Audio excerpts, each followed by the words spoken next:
Priscilla Presley thought she had seen it all. The glittering jumpsuits, the gold records on the walls, the endless stream of fans outside Graceland's gates. But tucked away in Elvis's private closet, hidden behind the very clothes that once made him larger than life, she uncovered something she never expected. What she found didn't belong to the public Elvis the world worshipped. It belonged to the private man she once loved, the man who carried secrets even she wasn't meant to know. And when those secrets came to light, they didn't just change how Priscilla remembered him. They changed the story of Elvis Presley forever. When Elvis Presley bought Graceland in the spring of 1957, it was more than just a mansion on the edge of Memphis.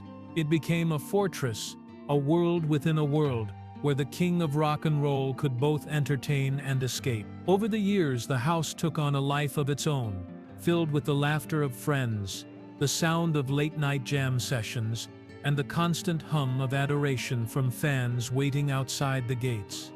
But behind the glamour, there were places inside Graceland that very few ever entered. One of those places was his bedroom suite, tucked upstairs where the public was never allowed to wander. Inside that suite stood Elvis's closet, crammed with rhinestone-studded jumpsuits, capes, and the kind of fashion that made him a global icon. Yet hidden among the glitter was something else, private, personal, and off-limits. Elvis was meticulous about what went into that space. Every piece of clothing, every pair of sunglasses, every note scrawled on hotel stationery seemed to matter to him. For Priscilla, who had lived alongside him during the 60s and 70s, the closet was symbolic of the side of Elvis he kept to himself. After their divorce in 1973, Priscilla remained tied to Graceland. She was determined to protect it, to preserve it not only for their daughter Lisa Marie, but also for the millions who considered Elvis part of their own family. That meant sorting through the house, opening doors that had been shut for years, and facing the reality of what Elvis left behind when he died in August 1977.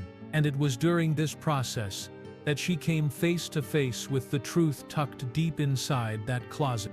For Priscilla, walking back into the bedroom after his death was like stepping into a frozen moment in time. His shirts still hung where he had left them. Shoes were lined up with military precision. Bottles of cologne sat untouched on the dresser. But it wasn't the sight of what was there that stunned her.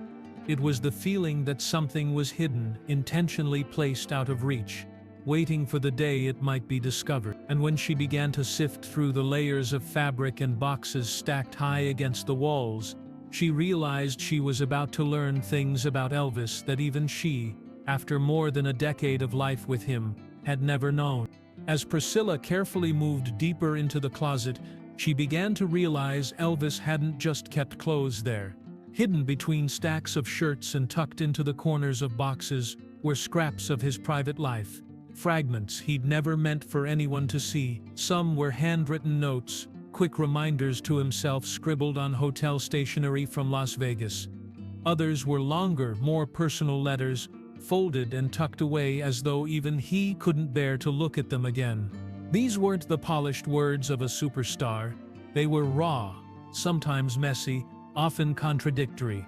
One note, written during the height of his touring years in the early 70s, spoke about exhaustion and the crushing weight of fame. Another hinted at loneliness, even when he was surrounded by thousands.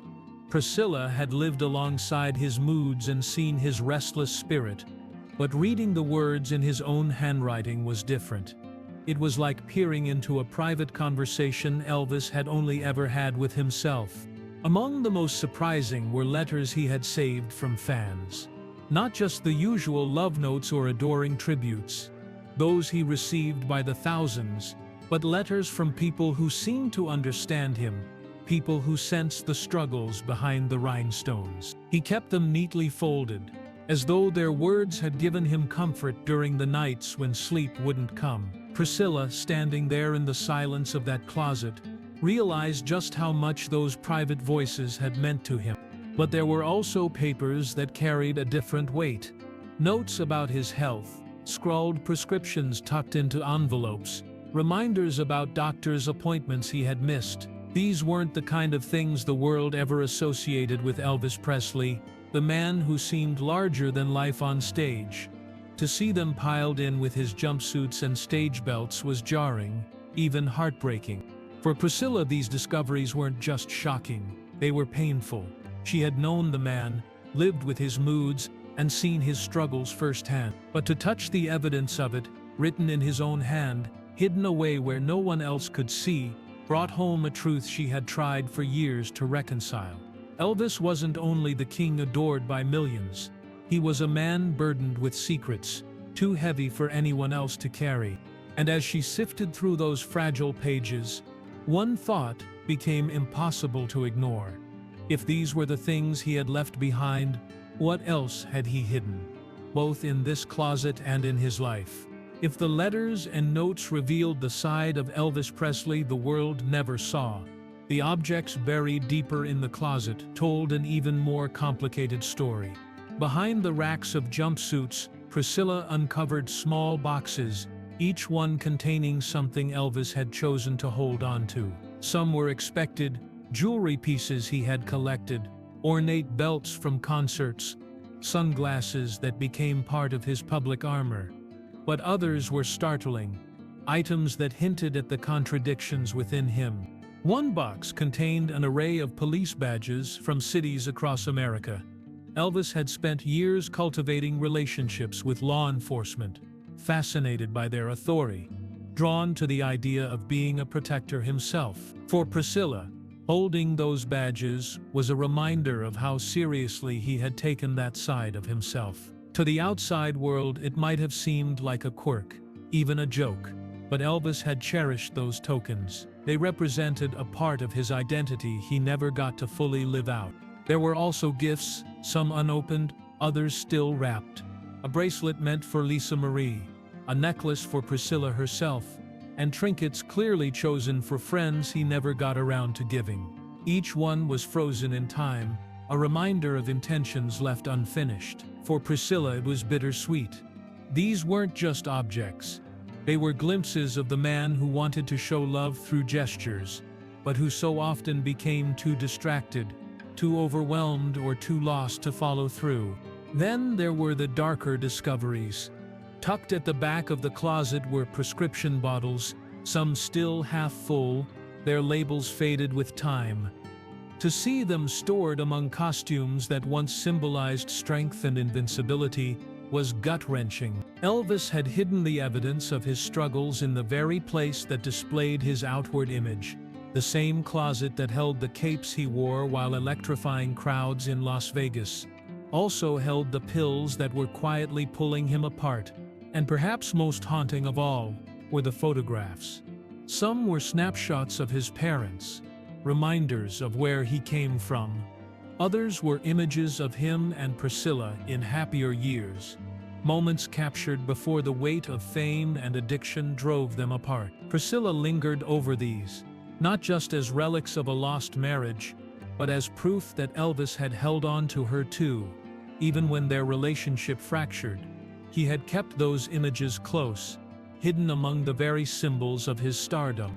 By the time she stepped back, surrounded by boxes and memories, Priscilla realized the closet wasn't just storage. It was Elvis's private archive, a place where he deposited both the light and the shadows of his life. And now, standing there alone, she was left to piece together what those objects truly meant, and why he had chosen to keep them hidden until the very end. For Priscilla Presley, walking out of that closet was like walking out of two worlds at once. On the surface, she had touched the glitter and glamour that defined Elvis to millions. The jumpsuits, the jewels, the larger-than-life symbols that built the myth of the king. But mixed in with those artifacts were reminders of the fragile, complicated man she had loved and lived with. The man who spent long nights awake in Memphis, pacing floors no fan would ever see. In the years following their divorce in 1973, Priscilla had carefully constructed a version of Elvis in her own memory.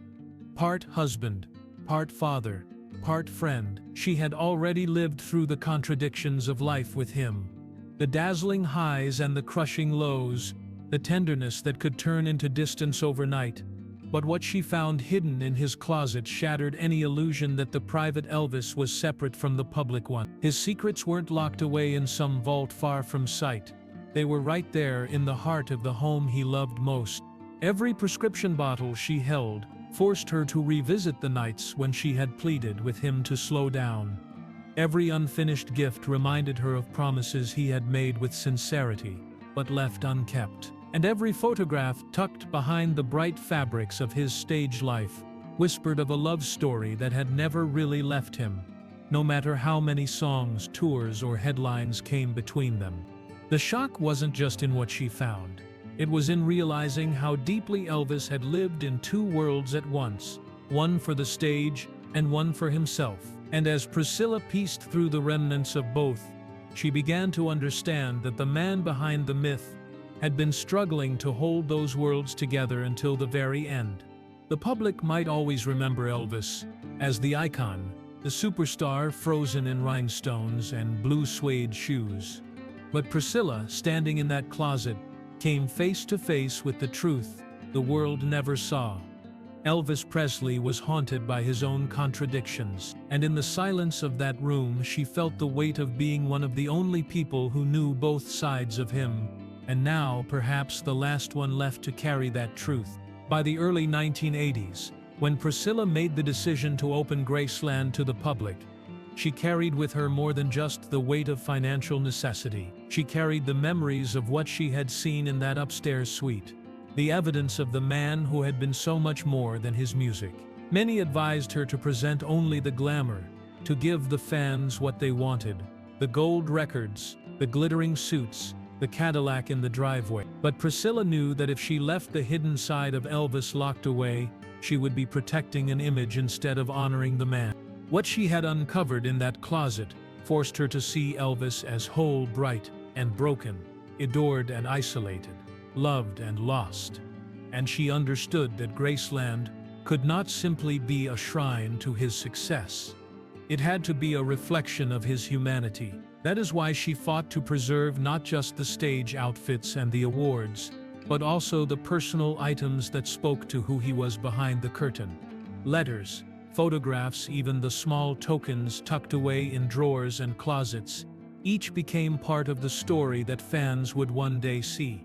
When the gates of Graceland opened in 1982, visitors were struck not only by the grandeur, but by the intimacy. They weren't just walking through the home of a superstar, they were stepping into the private spaces of a man who, for all his fame, had lived with the same insecurities, fears, and hopes as anyone else. And for Priscilla, that was the point: to show Elvis not as untouchable, but as real. Still, there were pieces she chose to keep close, not for public eyes. Some discoveries were too personal, too raw, too sacred to display.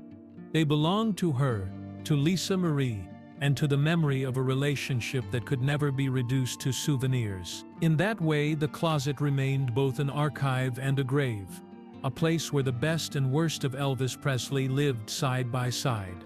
For Priscilla, preserving Graceland was never just about preserving a house. It was about reconciling with what she had found hidden inside it. Every tour that walked through its halls, every fan who glimpsed the costumes and cars, was also brushing against the edges of a deeper truth. Elvis was not simply the king of rock and roll. He was a man whose secrets shaped him as much as his songs. And Priscilla, having seen those secrets firsthand, carried the burden and the privilege of making sure the world never forgot that truth. What Priscilla Presley discovered in Elvis's closet was never meant for the world to see. It wasn't just fabric and rhinestones, or the glittering image of a man adored by millions. It was his unfinished letters, his private photographs, his hidden struggles, and his quiet attempts at love. Each item told a story that no concert stage or Hollywood camera could capture. For Priscilla, opening that closet meant opening a part of Elvis's soul, a part he had guarded until the very end. And though the discoveries were painful, they gave her a mission: to preserve Graceland not as a monument to a myth, but as a home filled with contradictions.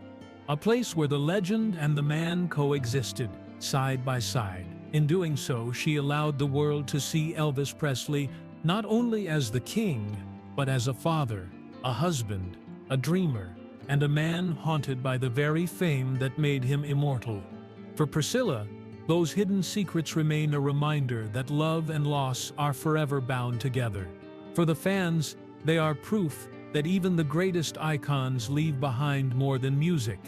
They leave behind pieces of themselves tucked away in closets, waiting to be found. For more emotional stories, check out this video.